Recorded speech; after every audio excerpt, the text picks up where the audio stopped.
What's going on, everybody? Welcome back to Redriveraviation. Hope you guys are on a fantastic day today. And today we have the second comparison video for you guys. I really hope you guys are excited for today's video. If you guys are, please consider liking the video, subscribing to the channel, and turning on the notification bell so you guys never miss out on any content to come.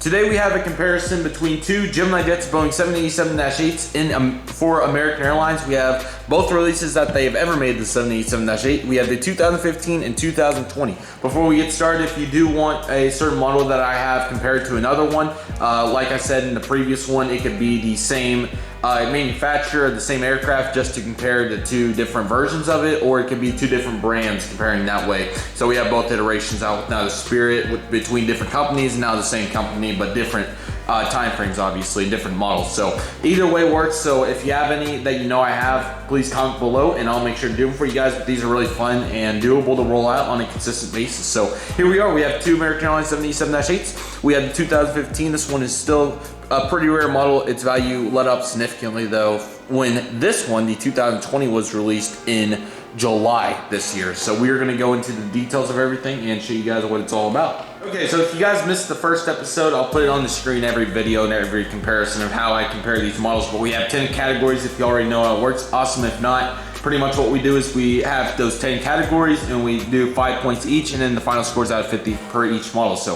I highly recommend that first episode. If you didn't see it, it was a really good one. But anyways, we'll begin with this comparison right here of the nose for both 787-8s. This is a very similar mold for the most part. So as you can tell, you have this nose and this nose. This one, I think it's slightly different. It looks like it's way more sloped, or you know, it comes down sloped faster than this one. Just from my naked eye, it's very close, but I decided to give this one a 4. It's pretty close, but I think it's a little too sloped. This one I gave a 5. I thought this nose was very, very well done. The fuselage on the Boeing 787-8 is done very, very well, and that goes for these models as well. The reason some of these mold aspects are on these is because the molds do change over time, and since we're evaluating the model, that has to do with the factor as well. The nose is slightly different, but for the most part, everything else is very similar. Here's the 2015 rendition.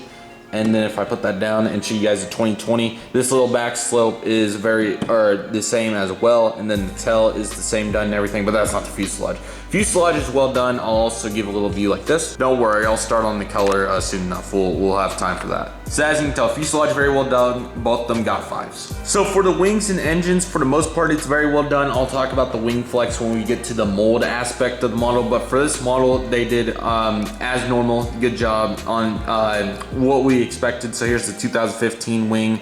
Obviously the flex is there, but I'll talk about that shortly. And then you have the 2020. Both of them get a 5. Engines are well done in the correct size and everything of that nature. There's surprisingly a little difference here with the tail and horizontal stabilizer area. So as you can tell right here, we have the 2015 colors very nicely done, and then you have your horizontal stabilizers. But as I bring in the 2020, so as you can see right here in this area, that same black outline is not there, which means, or you know, it's very thin. It just doesn't seem the same as how it would be fully detailed. And this just, it seems a little different on the color as well. Not a huge deal, but I just don't see that detail, which I expect to be there every time. And you know, in that bold presence. So I wasn't very impressed with that. And then the tail color is obviously different. I gave this one a 5, and because of this miss here, or you know, not very obvious printing here, which if they did it good the first time, you'd think they would do it right the second time. And plus with the color, that didn't really have a huge impact on it, but because of this, I gave it a 4 on the horizontal stabilizer tail area. Now the details is a very, very interesting section that as I was analyzing these models, I was very surprised by. So if I bring back in the 2020,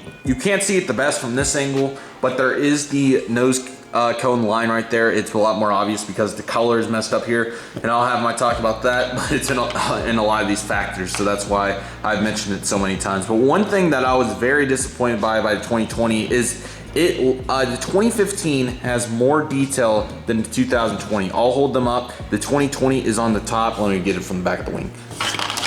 So obviously you still have all your side detail and everything here, that's still present, but let's take a look at the undercarriage. 2015, you have your dots here. It's kind of hard to see how bright it is, but you have your dots here, and then you have these markings here, and then this mark right here, and all those details here on the underbelly. underbelly, sorry. Those markings are gone here, which I'm not sure what that's about. These are still here and this one is, but I wasn't very impressed that that one was still gone. And then also on the door here, that line is gone from the doors, which I don't know why they, oh, sorry. I don't know why they removed that. It's kind of hard to see, but the line is not here. Come on, camera. No line, and then on the 2015, the line is present. So I'm not sure why that was removed as well. Not very impressed by that. And then also on the third door back here, sorry, let it focus. There's some text down there, as you can see under there. It's really hard to see with the camera, but there it is. You can see that text, that's also gone. I do not think these three factors are because it is a different, or you know, a different registration. I believe that is standard on all 787s. If that is not on 802, I highly apologize, but I believe it's not. So I decided for all those reasons to give the 2015 a 5, and then the tail detail as well. That wasn't as obvious too. Same concept there on that as well. I just wasn't too impressed on that. And then I don't know if, again, there's some details here on top as well, as you can see with these two white dills. One obviously, and then here it's just that one mark right there. So I'm not sure what they were doing. Just really disappointing in general. I expected a little better than that since it's 5 years newer. So I gave the 2023 and 2015 a 5. And here we go with color. Here we go. This was a big talking point for a long time there. So 2015 is on the left, 2020 is on the right. This is the main differential from the two models. The 2015 is near the correct color, if not, I would say correct. They did use this color from the 2015-2018 time frame. It was very consistent. They always did a really good job. But ever since late 2019, the American 777-300, and then mainly this year in 2020 with the A320, 787-8, 767 somewhat, kinda. And then now the Boeing 777, but I really need to get that one and see it. That may be the next comparison. As you can tell, it's just very sad to see how much darker the 787 is.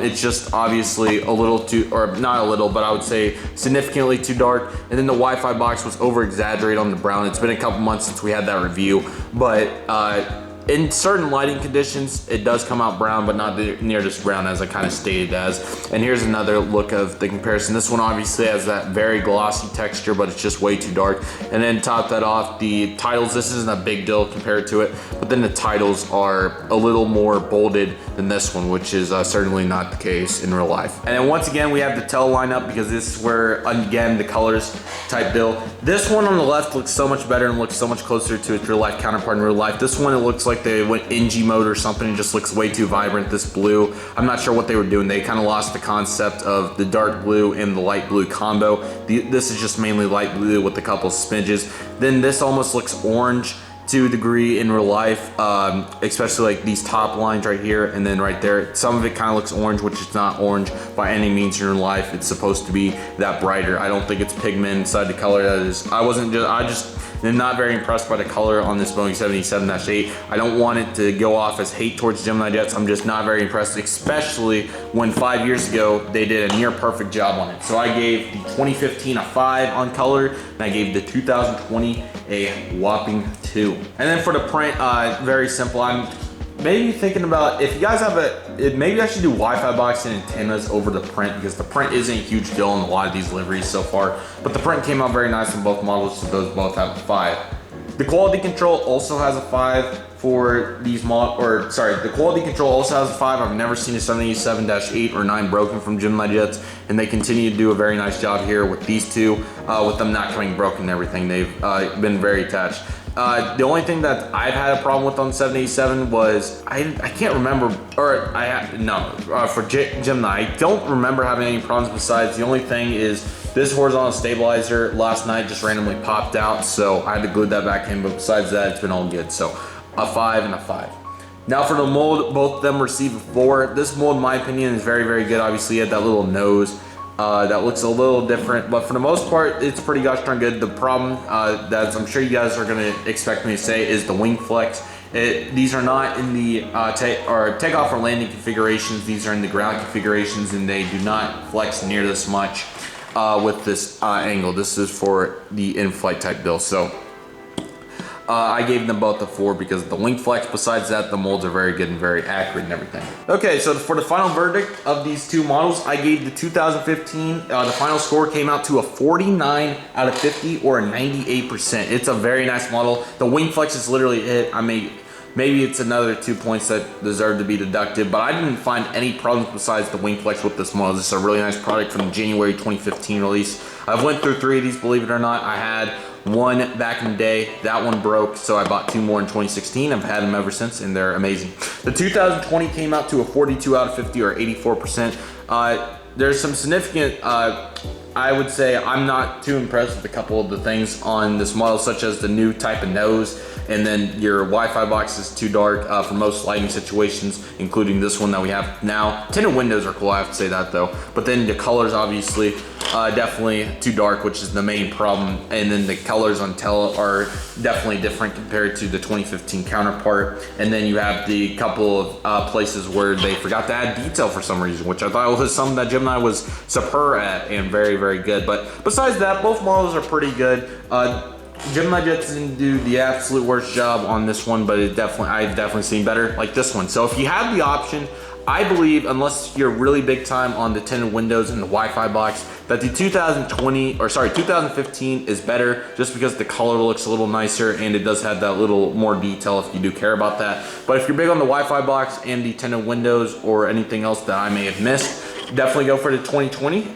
This one is by far more common, so if you do want one or need one or anything of that nature, if you can get your hands on 2015, it will definitely do. But I would recommend 2015 if you can find one. So that will do for this comparison, guys. Thank you guys so much for watching. Please let me know in the comment section which models you want to see compared next. Once again, it could be 2 from the same company, 2 different versions, like the NG 737 for United. Now 2 of those have been released. Or another better example would be, I don't have the models, but the 2 Delta 737s that Gemini did, like the 2015, 2019. But and then you have the different brands doing the same models, like the American 737 by NG and Gemini. So that type of deal. So let me know what you guys want to see. Thank you guys so much for watching. Let me know if you guys enjoyed, and let me know which one you guys preferred. So thank you guys so much for watching. I hope you guys enjoyed, and I'll see you guys soon as Redriveraviation is signing off.